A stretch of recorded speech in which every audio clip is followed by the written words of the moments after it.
নমস্কাৰ, good morning. আৰম্ভ কৰিবলৈ লৈছোঁ মাইনা মিক্সাৰৰ অন্য এটি ব্লগ। আজি আপোনালোকক এয়া ধুনীয়াকৈ সাজি কাচি দেখা দিছোঁ। কাৰণটো হ'ল আমি এঠাইলৈ যাম, এঠাইলৈ মানে মন্দিৰলৈ যাম। এইকেইটা দিন মন্দিৰ গৈ থকাই হৈছে, শাওণ মাহ যিহেতু, গতিকে আমি যাম আজি মূৰাদেউ দেৱালয়। লগত বাহঁতো যাব, ভাগিন দুটাও যাব, গতিকে গোটেইখিনি দেখুৱাই যাম। ভিডিঅ'টি বহুত ইণ্টাৰেষ্টিং হ'ব, চাই থাকিব ভিডিঅ'টি একেবাৰে শেষলৈকে। আৰু স্বাগতম জনাইছোঁ মোৰ অন্য এটি ব্লগলৈ। আহক এতিয়া গৈ থাকোঁ।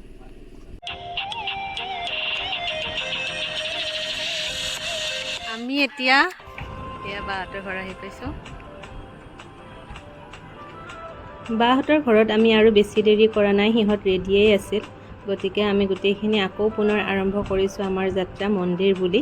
আৰু আমি মনৰ লগত বহিছোঁ, আৰু এইফালে আছে দেহা মাকৰ লগত ধুনীয়াকৈ বহি অকণমান আমনি কৰিছেহি, তথাপিও ঠিকে আছে এতিয়ালৈকে।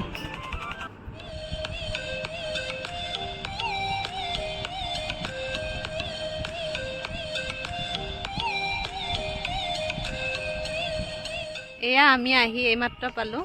সেয়া মোৰ পিছফালে মূৰাদেউ দেৱালয়ৰ মেইন গেটটো, আৰু হোৱা আমাৰ মানুহবিলাক গৈছে। এতিয়া ভিতৰলৈ যাম আৰু দেখুৱাই থাকিম গোটেইখিনি আমি কি কৰোঁ। গতিকে আহকচোন ভিতৰলৈ। ভিতৰতো চাগে বহুত ধুনীয়াই লাগিব। আহি পাইছোঁ জাষ্ট। এয়া হৈছে মূৰা দেৱালয়। মই যদিও মূৰাদেউ বুলি কৈছোঁ, গেটত দেখা পাইছোঁ মূৰা দেৱালয় বুলিহে লিখা আছে। নাজানো আৰু, কিন্তু আমাৰ সেইফালে মূৰাদেউ বুলিয়ে প্ৰচলিত, গতিকে মই মূৰাদেউ বুলিয়ে কৈছিলোঁ। আৰু এয়া গেটৰ পৰা ভিতৰলৈ হোৱা যে দেখিছে, সেয়া হৈছে মেইন দেৱালয়টো, আৰু এয়া হৈছে মেইন এণ্ট্ৰি গেট। এতিয়া আমি ভিতৰলৈ যাম, আৰু ভিতৰলৈ যোৱাৰ আগতে মই বাহিৰৰ পৰিৱেশটো এবাৰ আপোনালোকক দেখুৱাই লৈছোঁ। চাওকচোন, ইমান ধুনীয়া পৰিৱেশ। যদিও এতিয়া বাৰিষা কাল, সেইবাবে অলপ মেইনটেনেঞ্চৰ কিবা প্ৰব্লেম হৈ আছে, গতিকে অলপ বেছি জংঘল হোৱা যেন লাগিছে বাৰু। তথাপিও ফুলবোৰ যে ফুলি আছে, ইয়াৰ পৰা ধুনীয়া সুগন্ধি আহি আছে। আৰু এয়া হৈছে নামঘৰ চৰা। ইয়াত ভক্তই জিৰণিও ল'ব পাৰে, লগতে কোনোবা যদি নাম ধৰিবলৈ আহে, ইয়াতে নাম বা পুথিপাঠ এনেকুৱা এইবোৰ কাম কৰা দেখা যায়। আজি অৱশ্যে নামৰ যাত্ৰী নাই, গতিকে এতিয়া এনেকৈ আছে। সকলোবোৰ বাৰু দেখুৱাই যাম, কিন্তু তাৰ আগতে শৰাইখন দি লওঁ বুলি ভাবিছোঁ। গতিকে এয়া মায়ে শৰাইখন দেউৰীক দি ৰেডি কৰাই দিছে মানে। আৰু আমিবোৰো ইয়াতে আছোঁ। এয়া হৈছে মোৰ ভিনদেউ, আৰু সেয়া দেহা আৰু মম্মী। বা আছে, তাই মনক লৈ আছে। আৰু এয়া চাকি দিবলৈ হৈ গ'ল, আমাৰ শৰাই দি হৈ গ'ল। তাৰ পাছত চাকি জ্বলোৱা হয়। প্ৰথমতে বায়ে দি লৈছে মন হোৱা বেতৰ কোলাত, আৰু বায়ে দেহাক লৈ এয়া চাকি দিবলৈ চেষ্টা কৰিছে। দেহাই অলপ উৎপাত কৰিছে, গতিকে মম্মী মাহীয়ে তাক কিছু ফুচলাই মেলি এনেকৈ ৰখা হৈছে।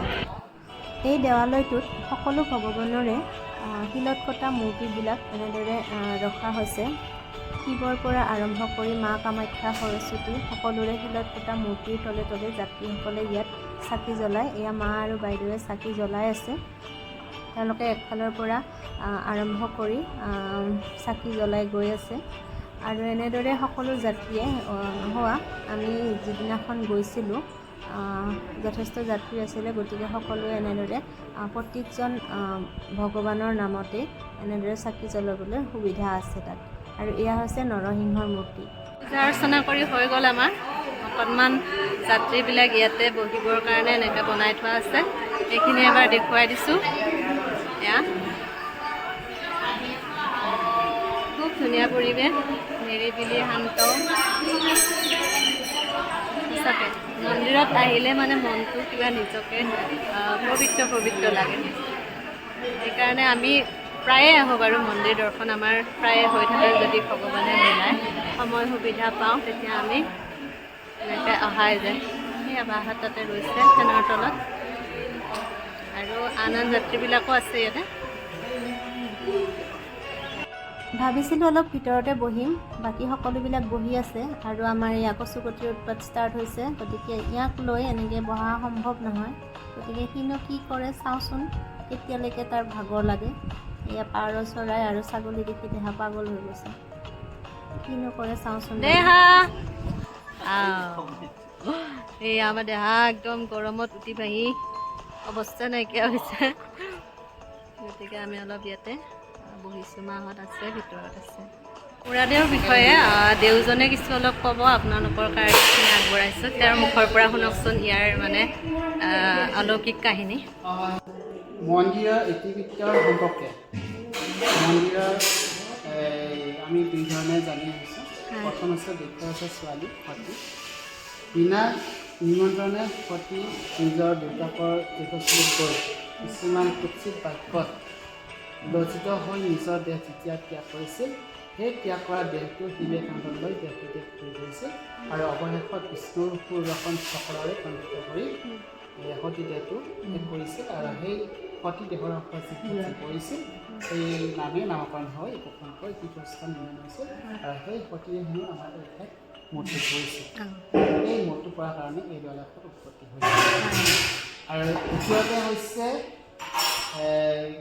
কেন্দুকলাই আছিলে কামাখ্যা দেৱীৰ সাধক। তেওঁ পূজা অৰ্চনা হেনো দেৱী মুক্ত হৈ তেওঁৰ লগত দৰ্শন দি নৃত্য কৰিছিল।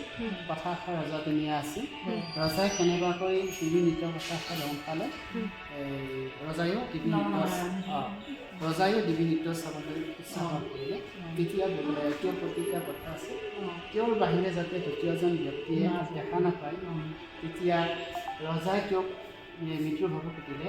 তেতিয়া তেওঁ ভাবিলে ৰজাৰ হাতত মৰাকৈ দেৱী হাতত মৰাই ভাল। ৰজাৰ সময়সীমা বান্ধি দিলে। যথাসময়ত ৰজায়ো আহি উপস্থিত হ'ল আৰু তেওঁৰ পূজাৰ অৰ্চনাত তেওঁ হেনো দৰ্শন দিব লগা হ'ল।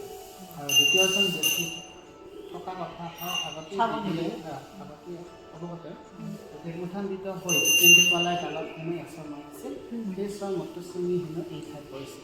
আৰু এই ঠাইত মূৰ্তি পৰাৰ কাৰণে ঠাইখিনিৰ নাম মুৰা দেৱালয় মানে উৎপত্তি হৈছে। ইয়াতে বলি হৈছিল নেকি আগতে? ইয়াতে নৰবলি এসময়ত হৈছিল। আৰু যিজন নৰবলি হৈছিল মানুহে ধৰি আনকি আমি তেওঁক মানে বলি কৰা নাছিল। তেওঁ নিজে আহি হেনো বলিহাৰত কৰিছিল আৰু নিজে গৈ হেনো তেওঁ ডিঙিত দাহন কৰিছিল। আৰু সেই নৰবলি যে হৈছিল তাৰ প্ৰকৃত স্বৰূপ যিখন বলিদান সেইটো আছে। আৰু যিখন বলি মানে শাল সেইখন মানে শিলৰে নিৰ্মিত, বৰ্তমান ভাঙা অৱস্থাত আছে। তেনেকৈ ৰাখি থোৱা আছে। ঠিক আছে, মই বাৰু পাৰিলে আপোনালোকক দেখুৱাই দিম। আৰু দেউক এইখিনি কথা জনোৱাৰ বাবে আপোনালোকক বিশেষকৈ অৱগত কৰাৰ কাৰণে তেখেতক ধন্যবাদ জনাইছোঁ। আকৌ লগ পাম কেতিয়াবা, আকৌ নিশ্চয় আহিম।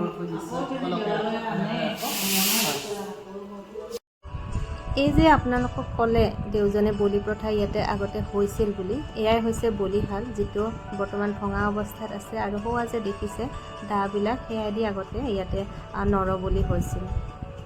আমাৰ সকলো পূজা অৰ্চনা হৈ গ'ল। এতিয়া আমি যাম। ৰাইজসকল গাড়ীত আছে, আমাক মাতি মাতি বিৰক্ত হৈ গৈছে। এতিয়া গালিও খাম বাৰু, সেইকাৰণে গোটেইবিলাক ভিডিঅ'ত দেখুৱাবলৈ লাইভ হ'লে মছলা ওলাই গ'লে গাড়ী বোলে ওলাই আহিছে।